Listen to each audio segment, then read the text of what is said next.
Hi everyone, I'm Marcy, and today I'm going to show you how to make roasted tomatillo salsa with avocado. It's really flavorful and so simple to make, you're going to love it. First, do me a favor, hit that subscribe button because that helps grow my channel, and let's get cooking.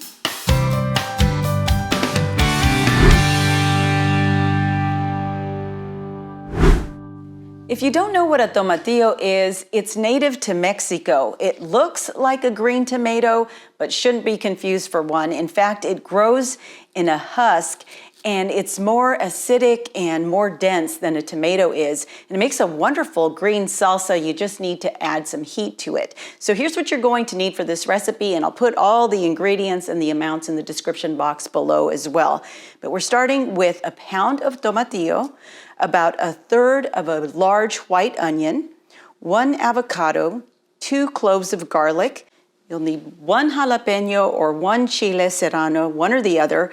Just know that a serrano packs more heat. In fact, anytime you have something that's thinner and pointier, it's going to be hotter than something that's whiter and rounder. I'm going to go with the jalapeño today, but I may use just a little bit of the serrano as well.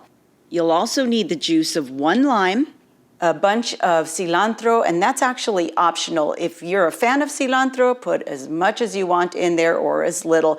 I've got just a little bunch, and I may not even use it all because for me it's a little overpowering and I want to be able to taste all the other flavors as well. You also need some salt, some cumin, and then I have just a little bit of water here. This isn't even a 1/4 of a cup, and that's just to get the food processor going. So let's go ahead and get started. I'm first going to peel the husks off the tomatillos and give them a good rinsing. When you first remove the husks, there's sort of a sticky film on them, but it's nothing that a little water can't take care of.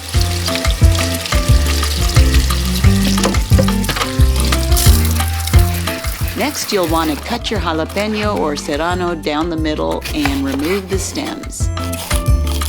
Now I'm going to heat up a griddle and I'm going to roast all the tomatillos along with the jalapeño and serrano. I'm also going to place the onion and garlic on here to let them roast for a bit too. Just keep an eye on everything and turn as necessary. You don't want anything to burn, but you do want a few of those dark spots because that's what gives it a great roasted flavor.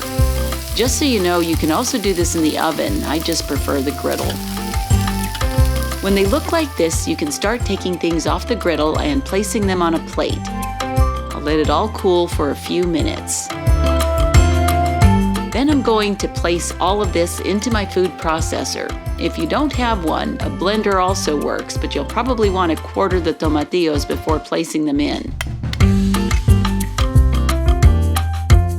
Now add the cilantro and a little bit of water to get it all circulating, and then add the salt and the cumin.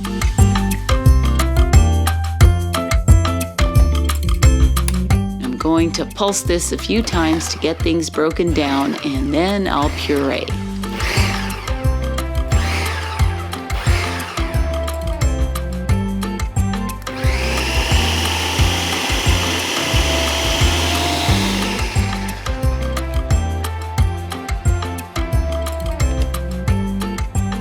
This is already a terrific tomatillo salsa as is, but I always add avocado to it because it makes it creamier and extra delicious. So I'm going to do that now. For that, I just cut open the avocado, remove the pit, and spoon out all the avocado into the food processor. Ideally, you want a larger avocado than this, but this will still be fine. Now I'm going to squeeze in some of this fresh lime juice. And this is going to act as a preservative, but also it's going to give it this wonderful fresh flavor. I'll give it all one last mix.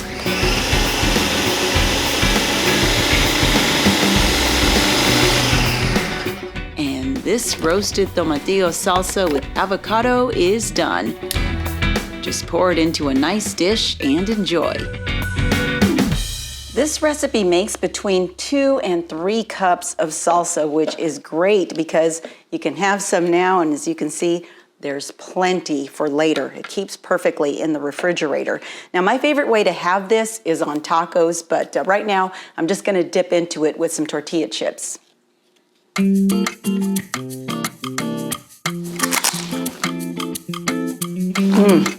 For me, it's a perfect amount of heat, but I encourage you to experiment with it and just adjust it to your liking.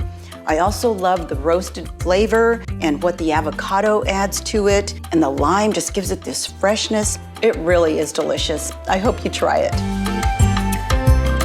Thanks so much for checking out this video. I post one new recipe every week, so be sure to subscribe, give it a thumbs up, and click that notification bell.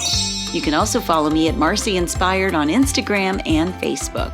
Until next time, blessings from my kitchen to yours.